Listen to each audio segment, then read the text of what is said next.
Hey everyone, my name is Lene. Welcome to my channel.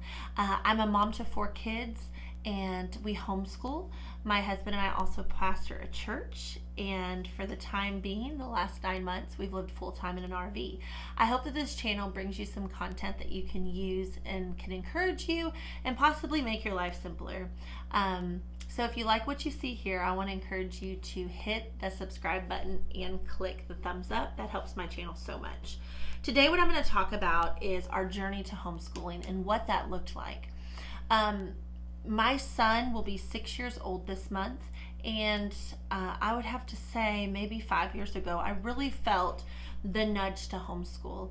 I'd been working at a preschool, and my kids were really struggling, and so I liked the idea of it. I had a person that I knew in my real life who'd been homeschooled, and she homeschooled her 5 kids. And then I knew one other family, but other than that, I really didn't. And you know, there's all of the stigmas around homeschooling, right? There's all these things that people think, like we don't ever go anywhere, that our kids aren't socialized correctly. How can you teach your kids? You don't have a degree. What if you can't do math? All of these things. And I really wanted to homeschool, but I wasn't in the place where we could at the time.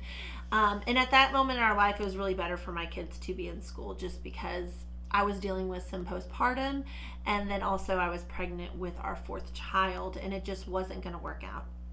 So time went on, and my attitude towards homeschooling is I would have laughed in your face, because I was not the kind of mom that would homeschool. Now, I thought there was a kind of mom, right? We think these things, different areas of our life, like I could never do that because I'm not that kind of person. But the truth is all kinds of moms or dads or grandparents or aunts and uncles, whoever educates your children, it takes all kinds of people. So you'll have those people that are really extroverted and are people that are really organized, or whatever the case may be, and that might not be you, but that doesn't mean that you cannot homeschool your kids. And so, long story short, we moved to Oklahoma. We had our 4th baby, and in the church that we were at, there was a lot of families that homeschooled their children who were now grown and who were homeschooling their children.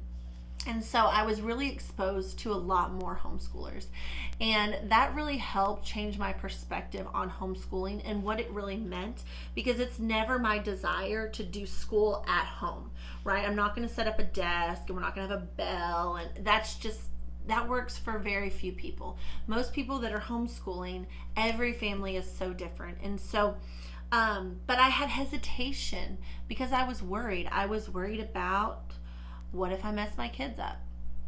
What if I can't teach them well?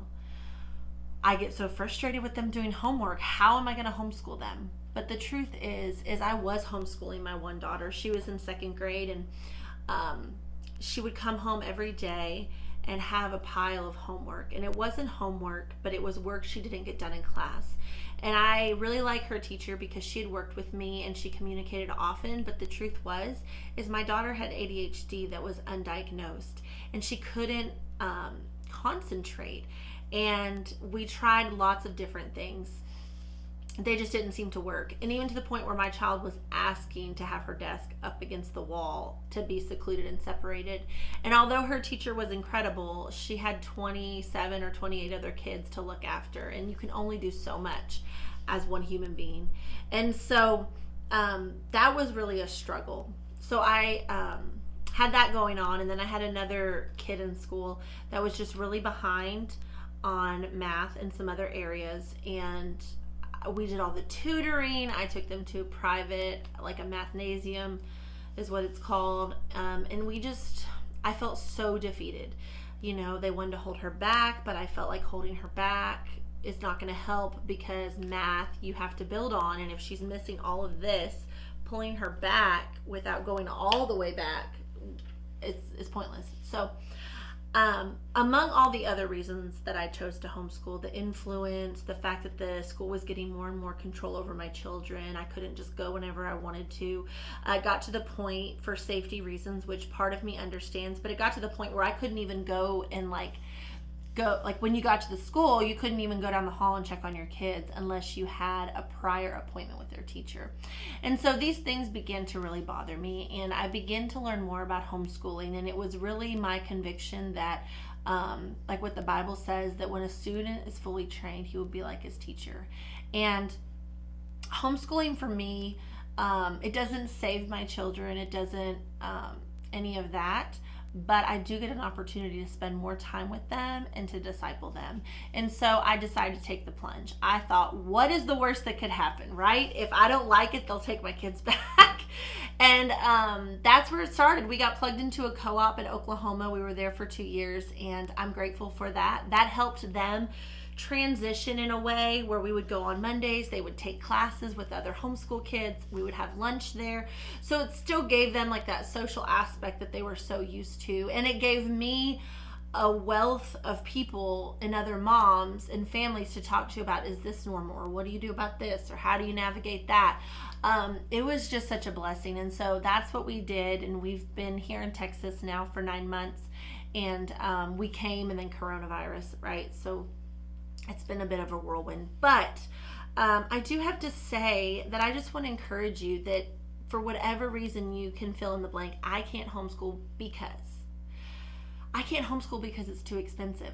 I agree, there are a lot of curriculums that are very expensive, but there's a lot of free resources that are incredible. We started using Easy Peasy, all-in-one-homeschool.com. It's free. There's some inexpensive version, there's inexpensive curriculum. There's a curriculum called Time for Learning, and it is 100% on the computer. You literally don't do anything. We did that for a while.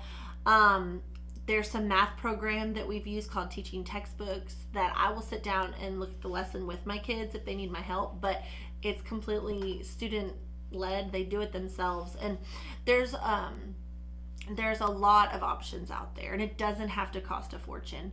However, I'm kind of like a curriculum addict, so I have to tell myself, like, don't buy any more curriculum because I have to use what we have as long as it's working. And if it's not working, we can adjust, and we've done so a bunch of times.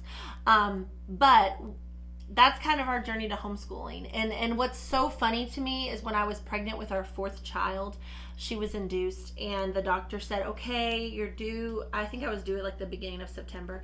He said, so we could go a week back and you can have your baby in August, or we could, have it this time.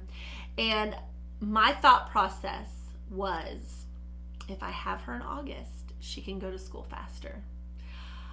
I look back on that and I think, it's kind of sad, but I feel like we're programmed and we're trained to send our children off to school, and it's just the societal norm. Now, one positive thing that has come out of the coronavirus pandemic, in my opinion, is that more parents saw that they can homeschool and that they can do a good job, and sometimes, most of the time, better than public school. Not that I have anything against public school teachers, but the system as a whole is created in a way where your children, they just can't succeed. And so that's just my opinion. If you have a different opinion, hey, that's cool. We live in America. You get to have that, and we can chat about it respectfully in the comments. But that was our journey to homeschooling. So my position changed 180% from I got to get this kid in school to I think I'm going to spend all my time with my kids every day homeschooling. And not only that, we moved in an RV 9 months ago. Like, if we couldn't get any closer. But God has been so good to us. I've learned so much, just learn material that I didn't learn and when I was in school, and just learning my kids and building relationships. And that is what is most important, is relationships over curriculum. So I want to encourage you with that. And I want to leave you with this one last thought, because I heard this and it made me think. If you want to homeschool, or you have a desire to homeschool your child, but you feel unequipped, and you went to public school your whole entire career, so for 12 or 13 years you went to public school, and you come out feeling intimidated to homeschool maybe your first, second, third, fourth, fifth grader, what does that say about the system that you were in? It says that it didn't teach you anything. And the same goes with me. I was in public school my whole life, and I felt ill-equipped. but I'm learning there's resources, there's people, there is help out there, and I don't believe there's ever been a time in history where there's more help to homeschool than there is right now in 2020. So I hope this video encouraged you. If you feel the Lord pulling you towards homeschooling, prayerfully consider it. It doesn't have to be what maybe you think it should be. There's lots of different ways to do it and get it done. And most importantly, we're loving our kids, we're encouraging them, we're disciplining them when needed, and we're making disciples for Christ. So I hope you have a great rest of your day, and I'll see you soon. Bye-bye.